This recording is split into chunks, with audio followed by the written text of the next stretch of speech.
नमस्कार मित्रांनो, मराठी कला विश्वातून एक अत्यंत वाईट बातमी समोर आली आहे. कारण दिवसेंदिवस अपघाताचे प्रमाण वाढत चालले आहेत. अशातच एका सुप्रसिद्ध अभिनेत्याचा भीषण अपघात झाला आहे.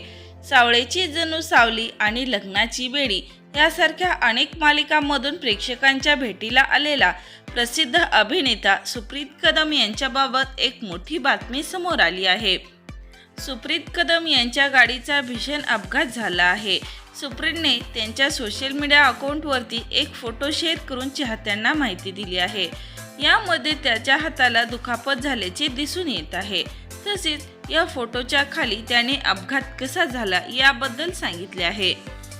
सुप्रीत म्हणाला की 7 फेब्रुवारी 2026ला संध्याकाळी 7 वाजता यांचा ॲक्सिडेंट झाला आहे. रस्त्यावरून लाईट गेल्याने काळा कुत्रा रोड क्रॉस करत होता. यामुळे तो माझ्या बाईकच्या समोर आला, त्यामुळे माझा अपघात झाला. हा फार मोठा अपघात झाला असता, पण मी थोडक्यात बचावलो, अशी माहिती दिली आहे. तर मित्रांनो, दिवसेंदिवस वाढत चाललेल्या अपघाताबद्दल तुमच्या काय प्रतिक्रिया आहेत कमेंट करून नक्की सांगा. तोपर्यंत धन्यवाद.